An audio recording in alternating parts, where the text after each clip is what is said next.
fim dos tempos só há tempo para viver o que te interessa, para secularizar o sagrado e sacralizar o banal. E para nós, criadas no caos, samambaias de asfalto, esperar o fim é tônico de ação e vida. Somos pessimistamente esperançosas e apocalípticas até os últimos dias. Eu sou Nathalie Neri e esse é o seu podcast dominical sobre a vida. Eu sempre me considerei uma pessoa bastante vaidosa.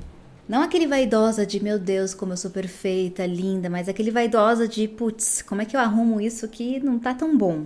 Pelo menos durante a maior parte da minha vida, sabe? Era esse sentimento de, caraca, a carroceria não veio das melhores, portanto, preciso aqui usar de alguns artifícios femininos ou de beleza, enfim. Mas é muito louco que eu consigo me lembrar a primeira vez em que eu me importei com a minha aparência, sabia? Não sei se porque foi um choque perceber que eu não era tão bonita quanto o que eu via como bonito, sabe? Mas eu lembro que eu tava na primeira série, era pré, gente, eu devia ter 5, 6 anos. Não era nem primeira série. Eu lembro que era uma tarde, a minha mãe, por algum motivo, deixou eu me arrumar sozinha. E eu lembro até hoje a roupa que eu tava, porque eu me olhei no espelho e eu tava com um croppedzinho, que na época a gente não chamava de cropped, a gente chamava de blusinha mostrando a barriga, com um cachorrinho desenhado, e aí eu ia colocar a blusa do uniforme da escola por cima. E aí eu lembro que eu me olhei no espelho, sabe? Aqueles espelhos dentro de guarda-roupa, como não faz mais hoje em dia, que a penteadeira é embutida, você tem 2 portas de um lado, 2 portas do outro, um espelho bem no meio que fica umas coisinhas ali em cima, sempre com uma toalhinha de crochê bem delicada, uma caixinha de música daquelas bem antigas, com aquela decoração de tartaruga, sabe? E embaixo as gavetas com roupas íntimas, toalhas e etc. E aí eu lembro que eu me olhei nesse espelho, me vi e pensei, bom, o meu cabelo eu arrumei, não dá pra fazer muita coisa. A minha barriga é grande mesmo, mas eu vou esconder com a roupa do uniforme. Eu sempre fui magrela, mas eu fui barriguda quando era criança, porque eu nunca tive um intestino que funciona bem. Então, eu era aquelas crianças finas com a barriga cheia de cocô, sabe, gente? E fez parte da minha identidade infantil por muito tempo. Todo mundo achava, inclusive, que eu tinha barriga d'água, bicho, essas coisas, sabe, verme. Mas era só fezes acumulada. Cabelo é o que tem, barriga tá aí, não dá pra esconder. Olhei no espelho, vi meus dentes e pensei, ainda tô banguela. Perdi esses 2 da frente, os do lado do canino, sabe? Esses dentes assim, bem importantes, os que ficam ao lado dos da frente, sabe? Banguela com meio dente nascido, na verdade, porque um dos meus dentes demorou muito pra crescer, aí eu tive um dente e outro não por muito tempo. Isso também não dava pra mudar. E naquele momento em que eu me observava com tanto cuidado para entender onde eu podia melhorar, eu acho que eu senti um desgosto, porque pela primeira vez eu estava me vendo pelos olhos do outro. Pela primeira vez eu estava me vendo, buscando me ver, de modo a alcançar expectativas externas sobre o que é ser uma criança bonita. Uma criança que usava, sei lá, lilica repelica, uma criança que tinha um cabelo liso, uma criança que parecia com a princesa Disney do momento, que não era Frozen nem nada, isso aí é muito recente na minha época. Quem era a princesa do momento? As clássicas, né, gente? As clássicas, uma Branca de Neve. Não, Branca de Neve é muito mais antigo. Gente, quem eram minhas princesas? A minha princesa favorita é Mulan. Não sei se Mulan é uma princesa contemporânea que nasceu na minha infância, pode ser, né?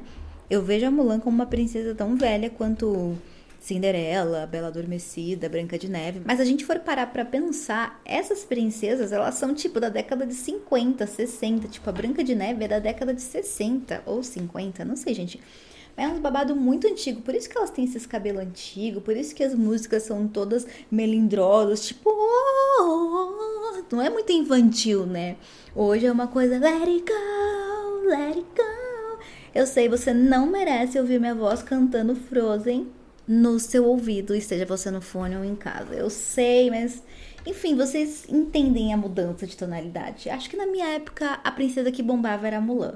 Me diz aqui nos comentários do podcast, seja onde você estiver assistindo, qual é a princesa que bombava na sua infância. Estamos fazendo nosso censo.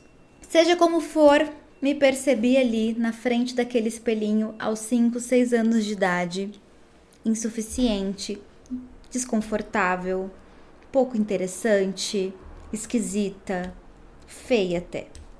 O que são coisas bem tristes de se pensar quando você tem 5 ou 6 anos de idade. E eu acho que eu ocultei de vocês a principal parte, né? O porquê de eu estar na frente desse espelho, julgando meu corpinho, os meus dentinhos e meus cabelinhos aos 5, 6 anos de idade. É por conta da sociedade violenta, das referências inalcançáveis, dos padrões femininos, né? Com certeza, mas era principalmente porque eu tinha uma quedinha por um menininho na minha sala, no pré. Eu lembro até hoje, o nome dele era Jean, gente, foi minha primeira apaixonite. Assim, não lembro nada, eu só lembro da cara dele porque eu tenho uma foto com esse menino e eu lembro que ele era a minha apaixonite. E ele era apaixonado. Ninguém é apaixonado com 6 anos. Você fala, ai, ela é minha namorada. Só porque você, sei lá, comeu terra junto com ela ou a outra criança um dia, ou porque vocês dividiram um quissuco, enfim. Nos conceitos de namoro infantil, de namorico infantil, que não é namoro de verdade, não nesses casos, em alguns casos a coisa fica séria, mas no meu caso é bem bobinho, né? Esse menino, esse Jean, era apaixonado, entre aspas, pela minha melhor amiga da época, do prezinho, que era a Driele. Driele, um beijo, menina. Você não deve nem lembrar que a gente foi amiga. Provavelmente eu também não te reconheceria se eu te visse, mas você marcou a minha vida, porque o Jean era apaixonado por você. E você era minha melhor amiga, não podia fazer nada. Mas enfim, eu não sei se daquele dia eu tive a esperança de que ele fingia que gostava de mim também. Um menino de 6 anos conquistador, né? Mas é isso. Se você for ver esses meninos de 6 anos hoje em dia, é uma coisa meio assustadora. Porque a criança chega e fala, eu tenho 3 namoradas na escola. E aí você fica assim, é? Como que é o nome das suas namoradas? Conta pra tia. Pra tia saber, eu tenho a Paulinha, eu tenho não sei o quê. Então essas crianças já nascem desde cedo. Sabe, gente? É assim, a realidade é essa, é nua e crua. Era a verdade em 2000 e bolinhas e segue sendo verdade em 2000 e pouco, de uma forma muito mais perigosa, porque agora as crianças estão no Roblox, tá bom? Cuidem de seus primos, cuidem de seus sobrinhos, cuidem de seus filhos, cuidem de seus vizinhos e amigos, crianças. E eu consigo perceber o quão madura e adulta eu estou, já que dos últimos 3 ou 2 podcasts, eu de algum jeito dei conta de criticar ou aconselhar os mais jovens, como se houvesse dentro de mim uma fonte inesgotável de sabedoria, que só te vem à mente no seu aniversário de 30 anos. Eu me sinto uma mulher pronta a educar, pronta a compartilhar experiências, reflexões. Mas voltando pro Jean. Na verdade, saindo do Jean, o Jean foi só um grande parênteses, a Adriele foi só um grande parênteses, e eu me olhando no espelho naquela tarde insossa também foi só um grande parênteses. O ponto é, naquele momento eu percebi que existiam coisas sobre mim que eu provavelmente não conseguiria mudar, como o meu cabelo, a cor da minha pele, os meus dentes que não cresciam, mas algumas outras que eu poderia. Eu poderia colocar um brinquinho legal, eu poderia colocar uma tiarinha azul do Mickey que eu amava, eu poderia fazer coisas que me deixassem mais bonita e eu acho que naquela tarde eu fiz isso. E talvez por ter feito isso e por ter, sei lá, tido alguma interação boba e ranhenta com esse menininho, eu tenha sentido que é isso, me arrumar é legal. E aí depois disso eu consigo me lembrar com bastante frequência de momentos em que eu fui uma criança muito vaidosa. Quando eu pego as minhas fotos de adolescente, com uma prima, primos, enfim, passeando, eu sempre percebo que eu tinha ali um desejo de me vestir, de escolher as minhas roupinhas, de prender o meu cabelo até o fim, porque eu tinha vergonha de usar ele solto, então não dependia dos meus pais, eu realmente fazia o meu estilo, mesmo aos 6 anos de idade, não sei se com vocês também era assim, mas pro bem ou pro mal, os meus pais me deram liberdade de estilo desde muito cedo, e talvez por isso eu tenha alisado o cabelo aos 10 anos de idade, mal de uma geração, muitas de nós, crespas e cacheadas, alisamos o cabelo muito cedo. Eu lembro que eu vi a minha avó passando creme no rosto, um creme da Avon que tinha um cheiro de rosas, desses cheiros de rosa bem antigos, sabe?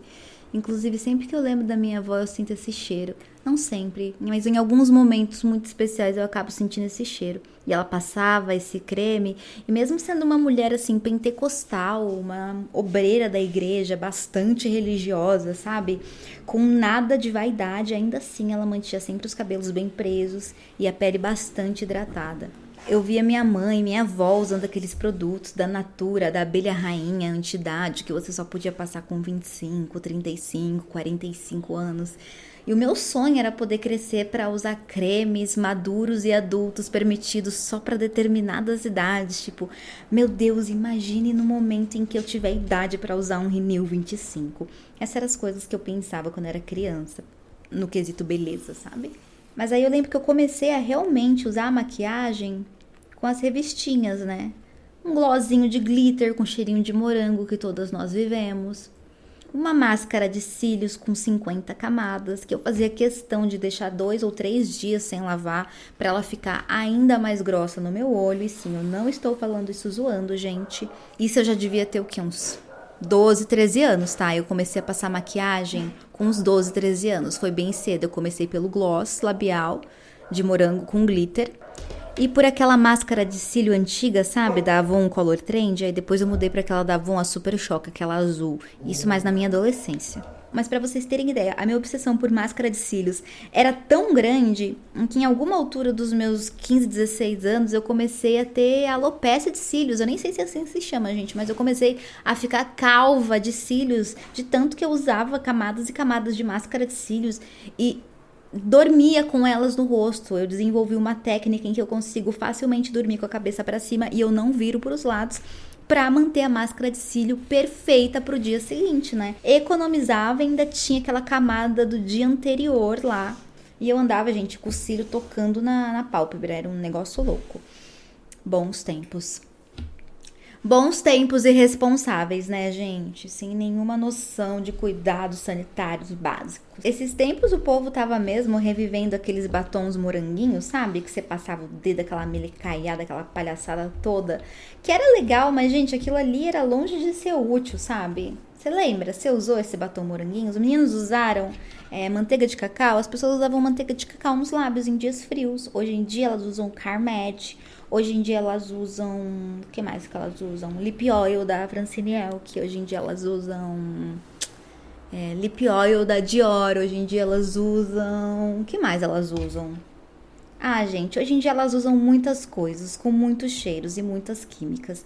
E naqueles tempos mais simples, era uma manteiga de cacau da farmácia que custava no máximo R$1,50, no máximo R$2. E mesmo tendo uma autoestima praticamente nula durante toda a minha pré-adolescência e adolescência, eu cresci com essa ideia bem vívida de que se eu me arrumasse um pouquinho, talvez dava por um gasto ali. Ficava tolerável, bonitinha até, interessante talvez. Não a ponto de ser namorada de ninguém, mas sei lá, de alguém chegar e falar: oi, meu amigo quer ficar com você, tá afim na saída da escola? E aí eu falar: não.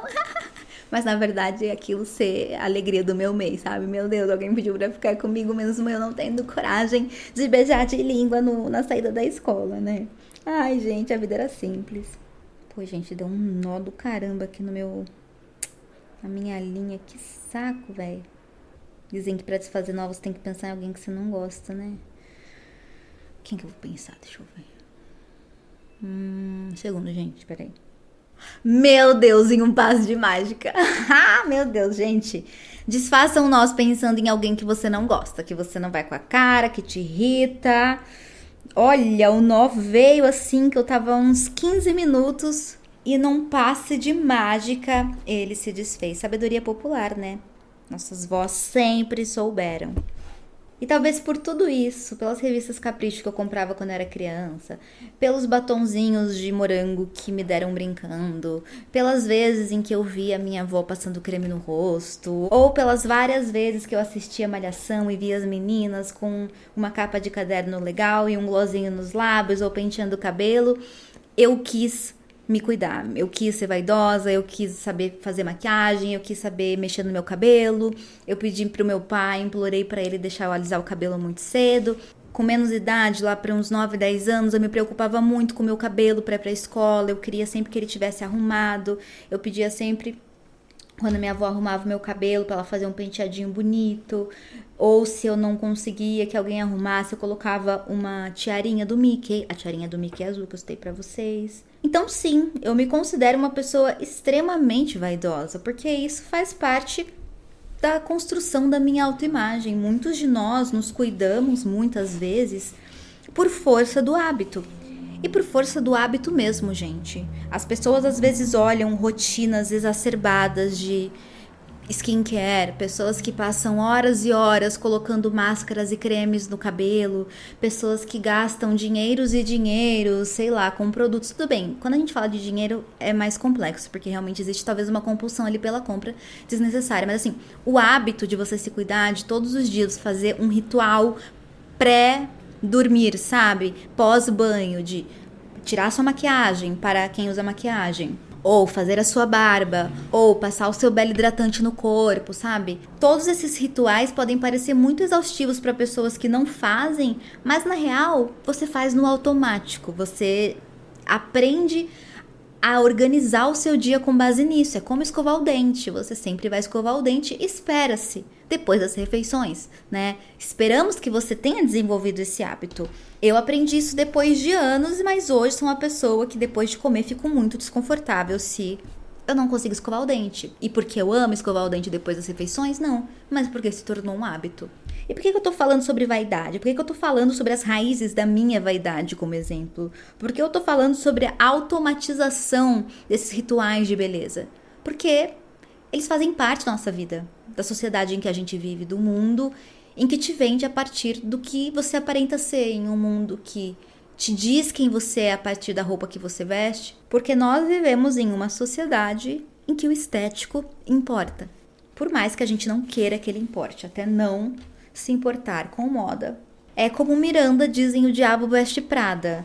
Não é porque você não se importa com moda que você está eximido de vivê-la. Você vai continuar sendo afetado por isso e pessoas pensando moda vão ditar muitas das coisas que você faz e veste, por mais que você ache que não. Então é isso, por mais que você não seja uma pessoa que tinha como objetivo de vida ser vaidoso, você pode ter se tornado, porque o mundo em que a gente vive disse que ser vaidoso, se cuidar, desenvolver a própria aparência, cortar o próprio cabelo, manter a pele com o mínimo de acne, etc. possível, é o ideal a se chegar. E claro, todos esses ideais de beleza e vaidade extremamente questionáveis. Afinal, vários desses rituais de beleza estão ligados a negação de traços negroides, né? Redução de uma aparência negra, indígena, parda, seja lá como você queira chamar aquilo que você não gosta, mas que remete aos seus ancestrais e à sua brasilidade. Então, vaidade faz parte do universo. E o que quebra a cabeça de muita gente é que vaidade não significa autoestima. E tudo bem, vaidade não é autoestima. Você entende quando você lê isso, quando você fala isso ou quando você me ouve. Vaidade não é autoestima. Mas quando você vê uma pessoa que você julga bonita, uma pessoa extremamente vaidosa e bem cuidada, ou dentro de algum padrão social, mostrando que não tem autoestima, aquilo lá entra em choque na hora. Eu tô falando sobre isso porque a gente teve uma conversa muito legal num programa que eu faço parte, não sei se você conhece, se chama Engatilhadas. É um programa só de mulheres, a gente fala juntas toda quarta-feira, lá na Dia TV, às 8 da noite, sobre temas variados. E a gente conversou sobre autoestima em um desses últimos episódios. E várias de nós compartilhamos várias coisas, e eu compartilhei essa descoberta que eu vou compartilhar com vocês no meu podcast, né? E lá eu compartilhei com as meninas essa reflexão, né, sobre essa construção da minha autoestima. E eu acho que vale a pena poder me aprofundar mais aqui, né? Porque eu percebi que em vários momentos eu neguei a minha falta de autoestima porque eu sou vaidosa. Em vários momentos eu achei que a energia que eu coloco nas máscaras faciais, a energia que eu coloco em bem-estar, que a energia que eu coloco em alimentação, em vida saudável, significa um autocuidado, significa um gostar de si mesma, significa um, putz, mano, eu acho que eu me amo, eu dedico tanto tempo a mim mesma. E aí você percebe que não. E que na verdade isso não poderia estar mais errado, e que na verdade, inclusive, isso pode até ser uma válvula de escape para todo o ódio que você tem de você mesmo dentro do seu coração. Nathalie, como? Eu explico. Ter percebido que a minha autoestima era bem baixa foi um trabalho triste na terapia, que eu fiz agora depois de mais adulta, porque eu achei que eu tinha superado isso aos meus 20 e poucos anos, porque quando eu tava no auge do meu orgulho negro e do meu cabelo crespo, pra mim eu era tipo, gente, mulher negra na cabeça, isso, negritude, orgulho de quem eu sou, morte aos alisantes, vida longa ao pente garfo. E aí que eu vou militando, me olhando no espelho e amando a negritude que existe em mim. Então, pra mim, tem que voltar depois de sei lá quantos anos na minha terapia e falar, putz, eu tô me sentindo tão insegura, eu acho que eu não gosto de nada sobre mim, caraca, que coisa, eu achei que eu tinha deixado tudo isso pra trás, foi muito triste, porque aí eu percebi que eu desenvolvi no lugar de uma vaidade corretiva, sabe, que tenta alterar traços, uma vaidade afirmativa. Eu tava lá afirmando os meus traços, eu tava lá valorizando quem eu era, e ao invés de tentar alterar, elevando, entendeu? Mostrando a beleza daquilo que eu já tinha. E que naquele momento estavam me ensinando que sim, era bonito. O que é obviamente de extrema importância, mas definitivamente não pode ser um fim em si mesmo. E aí foi nesse processo de entender que a minha vaidade era diferente da minha autoestima que eu também entendi um outro conceito, uma outra ideia, que é de autopreservação. Eu tenho um instinto muito grande de autopreservação, assim como você também tem um instinto muito grande de autopreservação. O que significa?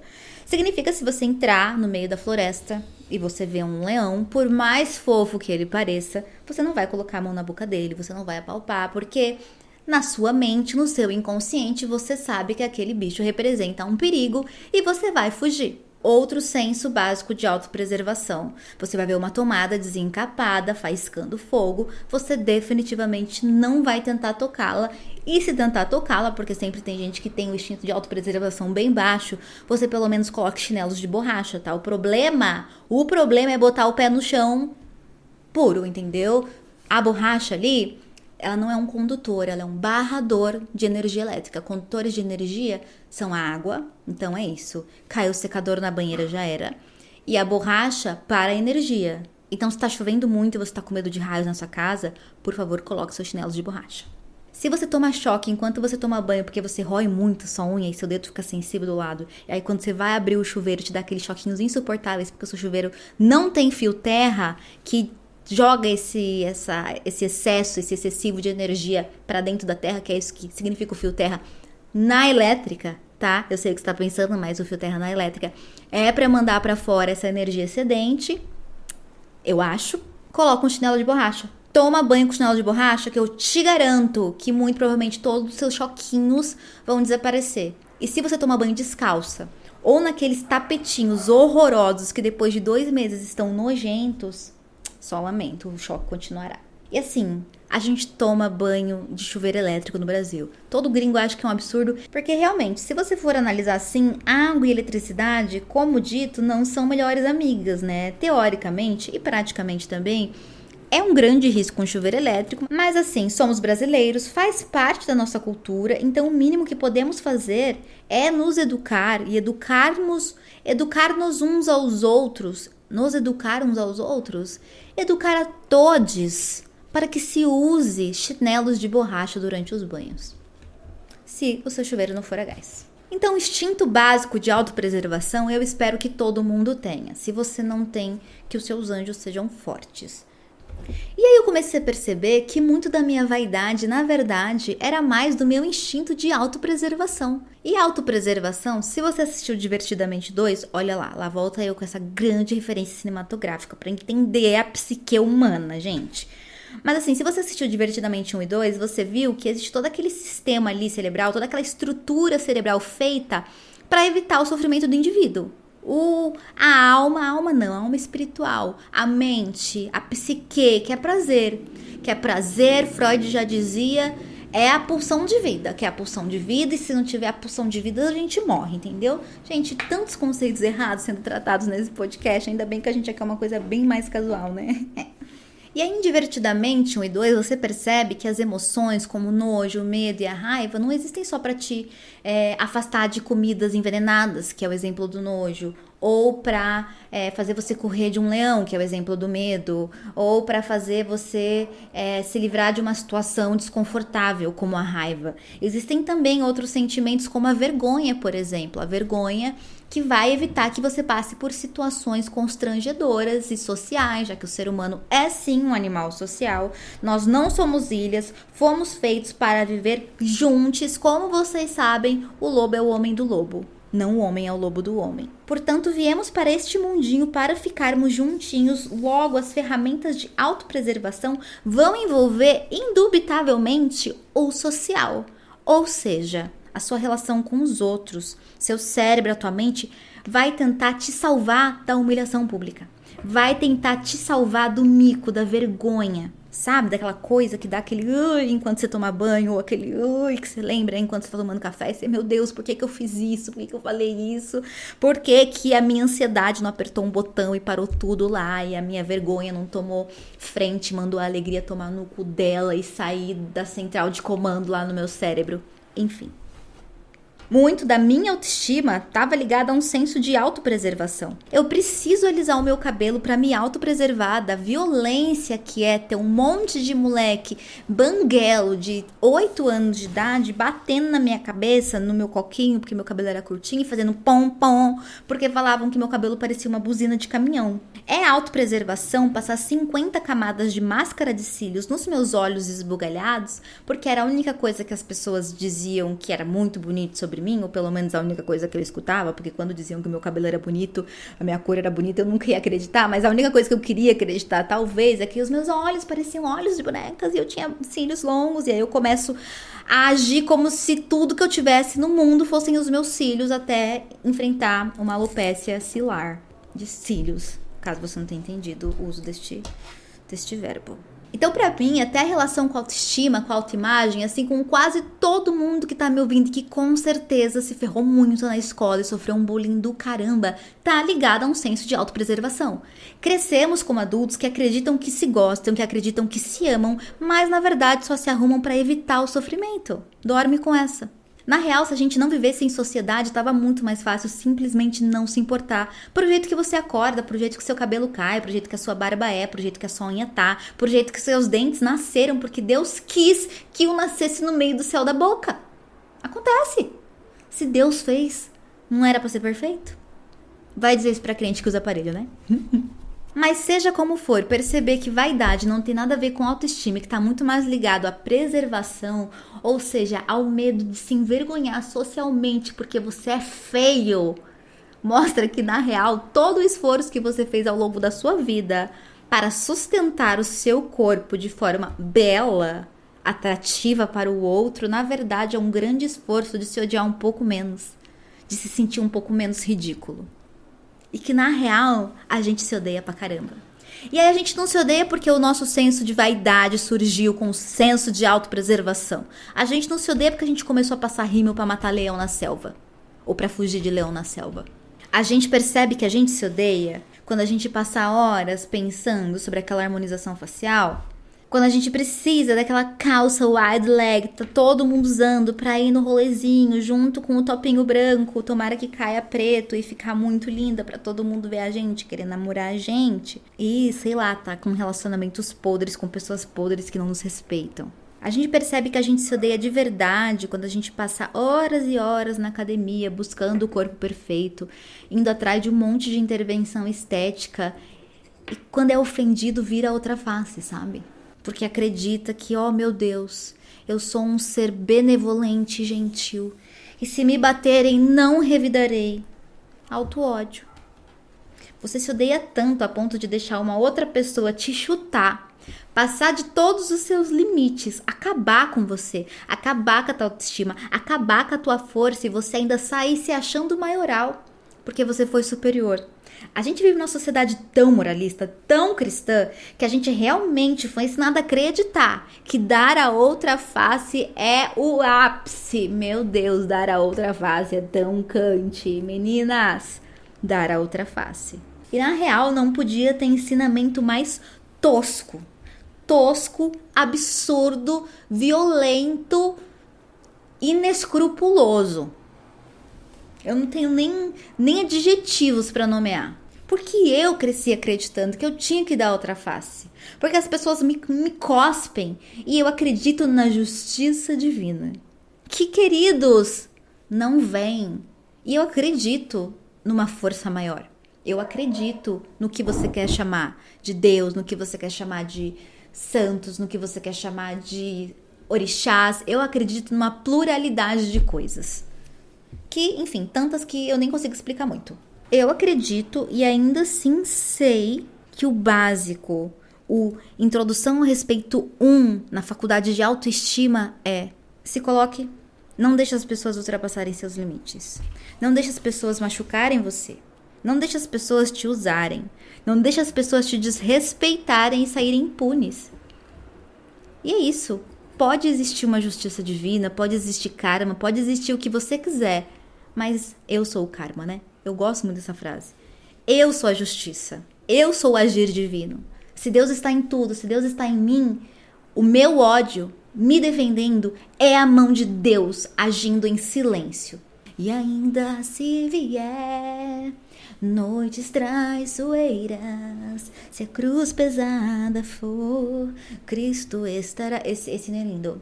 O mundo pode até fazer você chorar, mas Deus te quer sorrindo. Que absurdo! Que absurdo! O mundo pode até fazer você chorar, mas Deus te quer sorrindo. Dê a outra face, irmão. Não dê a outra face. Nós não nos odiamos mais. Não mais a ponto disso. O meu exercício de vida 30 a mais é não dar outra face. É dar outra mão na cara. Se o mundo me fazer chorar, pois eu vou mandar canhões, lavas do fogo do inferno pra fazer ele queimar junto. Ai, Nathalie, mas Deus não ensinou isso, mas Nathalie. O que tá me adiantando? Esperar a justiça divina agir quando eu tô aqui chupando o dedo com um monte de gente me fazendo de otária, superfaturando a obra da minha casa, eu tendo que pagar minha casa 2 vezes, falando, mas Deus agirá. Deus não agirá, senão por mim. E aí eu tô metendo processo na cara de todo mundo, com ódio no coração, um ódio que não é cristão, que não me ensinaram a ter, mas é o fruto orgânico, honesto e verdadeiro da minha autoestima. No momento em que eu tenho coragem de me levantar e me defender, eu me amo. No momento em que eu tenho coragem de levantar minha mão e falar, basta, não, chega, é aí que eu me amo. Não é quando eu tô fazendo 10 passos de skincare coreano. No momento em que eu paro de dar as minhas oportunidades para outras pessoas e sei que eu preciso começar a voar, senão eu vou morrer, é aí que eu me amo. No momento em que eu paro de me deixar desconfortável para deixar o outro confortável, é aí que eu me amo. Nossa, mas daí eu vou sair batendo em todo mundo, processando todo mundo, xingando todo mundo, metendo a mão na cara de todo mundo, deixando todo mundo desconfortável. Não, vou te dar um exemplo. Uma coisa que eu faço porque, ela é tão boazinha, ela é tão galera. Fui ensinada, né, gente? Fui da igreja há muitos anos. E vivi a doutrina, vivi de verdade, numa época por força familiar e numa outra época por escolha. Eu fui pra igreja depois sozinha com 14, 15 anos e eu me batizei nas águas de uma piscina qualquer, nos galhos secos de uma árvore qual... Gente, vocês não me merecem me ouvir mais cantando, né? Vamos parar por aqui. Mas algo que eu sempre fiz, por exemplo, é deixar outras pessoas passarem na frente, na fila, de acordo com a quantidade de compras que elas tivessem. E tudo bem. Às vezes a pessoa tá só com uma coisa, a pessoa tá com uma bolachinha, água e sal na mão. E você tá com seu almoço inteiro na fila do mercado. E aí você deixa aquela pessoa passar. E aí ela te agradece, e aquilo te enche de alegria. E aquilo faz você acreditar. Check. Mais um tijolinho meu na minha casinha no céu. Tipo, faz bem pra autoestima, sabe? Faz bem pra você. Todo mundo ganha alguma coisa quando ajuda o outro, quando faz o bem. E esse bem é essa paz que vem do que a gente acredita que é bom, do que a gente acredita que é certo e do que a gente acredita que fazer essas coisas vão nos trazer, que talvez seja num ideal cristão um tijolinho no seu cantinho lá no céu. Então, eu sempre adorei deixar as pessoas passarem na minha frente em filas.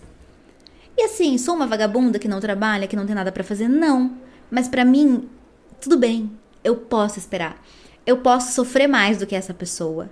Tudo bem que ela não chegou na fila. Tudo bem que ela poderia ter pego o caixa rápido. Tudo bem que ela não precisaria ter vindo para um mercado às 6 da tarde numa sexta-feira. A época que tá todo mundo pegando um monte de coisa para fazer a jantinha, para fazer as coisas do finde, para passar uma bolacha de água e sal. Tudo bem. Mas assim, eu posso fazer isso por ela. E aí acabou. De repente, o meu maior problema na vida é uma incapacidade de manter o meu lugar na fila.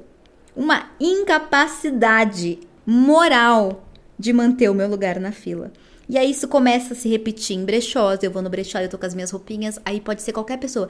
Chega um ponto, gente, que a gente de qualquer idade, se eu tô numa fila e vem alguém atrás de mim, eu falo, quer passar?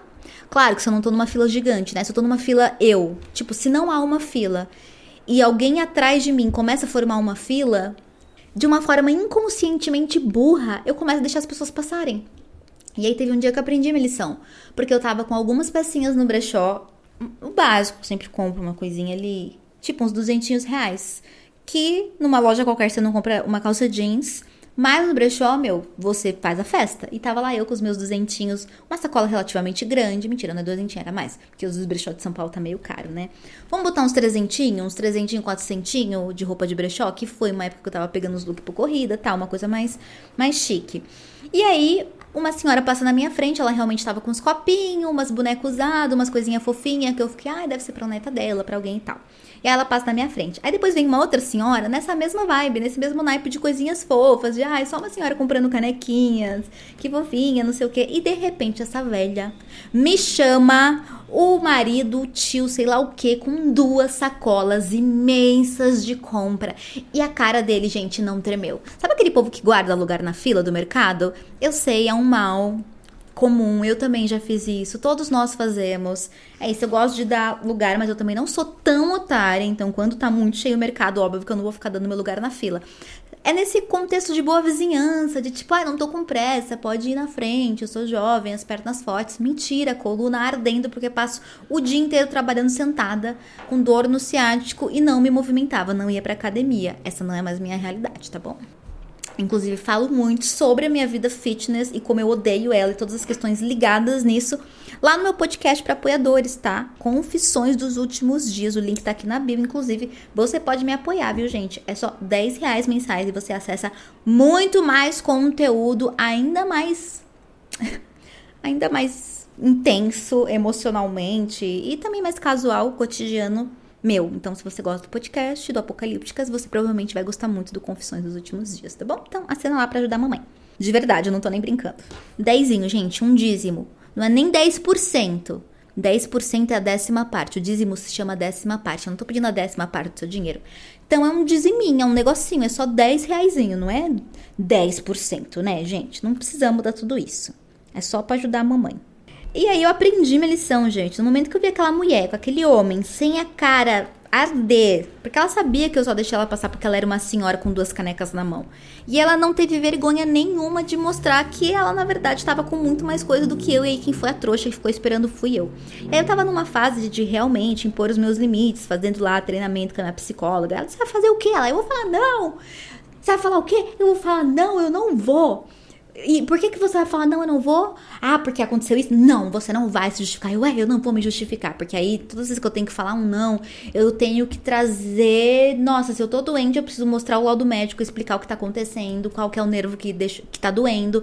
Porque eu me sinto muito desconfortável em dizer não, ou negar coisas que são legais, ou coisas que eu queria fazer, ou coisas que eu sei que as pessoas esperam que eu faça. Então, pra mim, é muito difícil impor limites, falar não, assim. Todo mundo sente isso, é muito difícil fazer isso hoje, porque é muito difícil se respeitar. E todo mundo que fala não com facilidade, isso é amor próprio. Isso é autoestima, porque a pessoa tá se colocando em primeiro lugar. Porque a pessoa tá afirmando que não existe nada mais importante do que o conforto dela. E que dizer sim pro outro, muitas vezes, é imediatamente dizer sim também pro autodesconforto. Enquanto dizer não cria desconforto nele, mas em você é basicamente a liberdade. Quem nunca ficou feliz de ter aceitado um compromisso que não queria fazer e de repente desmarcar e você falar, caramba, que sorte, que alívio que dá. As pessoas que falam não, gente, elas vivem com esse sentimento diariamente e eu definitivamente não tô falando com conhecimento de causa. Eu tô falando porque eu conheci umas e outras pessoas e pra você ser uma pessoa que impõe limites, você tem que estar preparado pra não ser gostado por muita gente. Porque eu, inclusive, já não gostei de muita gente que impõe os seus limites. Porque a gente projeta, fico com raiva também daquilo que eu não consigo em mim, então aí bate uma inveja. Ai, que pessoa arrogante, que pessoa chata, que pessoa inflexível. A pessoa é inflexível demais ou você que dá abertura? Aí será que a pessoa que é inflexível demais ou você que não é inflexível de menos? Será que a pessoa é arrogante ou ela só sabe falar? Não quero, não vou, não dá, não posso, sem uma lista de desculpas justificativas depois. Não tô falando pra você destruir suas relações, suas amizades, acabar com sua família, etc. Eu acho que existe aí um meio termo e existe uma consciência que a gente precisa ter de que a gente se odeia. Vamos começar por aí. Todo mundo nessa página, todo mundo nessa página. Se você não se respeita, se você não impõe limites, se você não se defende, se você não se coloca em primeiro lugar, você se odeia. Sim, e vamos usar palavras fortes, gente, porque foi só assim que entrou na minha mente. E como eu sei que vocês também são cabeça dura, eu vou usar o mesmo tipo de psicologia que eu uso comigo, entendeu? Baixaria. A gente tem que usar palavras fortes pra entender o que tá acontecendo. E foi depois que eu fiquei chocada ao descobrir que eu, uma mulher negra empoderada, me odeio porque não me defendo, porque não jogo no meu time, como eu e minha psicóloga dizemos, porque eu sempre estou colocando os outros à minha frente. E, meu Deus, eu preciso resolver isso urgente. Como assim, não me odeia? Essa palavra é muito forte. Então assume que você se odeia. Assume hoje que você está deixando todo mundo pisar em você, porque te falta amor próprio, porque te falta dignidade. Porque se você tivesse de sobra, você não estaria deixando. Eu tô com você, a gente tá junto, tá? Então, o primeiro passo é assumir. Segundo passo, fazer o exorcismo da benevolência cristã. O mundo vai te fazer chorar e você vai fazer ele chorar de volta. Então, basicamente, cuide do seu cabelo, cuide da sua pele, coma vegetais, faça o que você quiser com o seu corpo, se autopreserve, tenha vaidade se quiser, mas no fim entenda que amor de verdade é deixar o outro desconfortável muitas das vezes para que a gente não fique, tá? Paz em ti e até a próxima. E se essa reflexão te foi útil de alguma forma, considere apoiar o meu podcast pela Aurelo, o Confissões dos Últimos Dias, e permitir que eu me intrometa na sua vida semanalmente com conteúdos exclusivos. Assim você apoia o meu trabalho em todas as redes sociais e dá vida longa ao podcast. Paz em ti.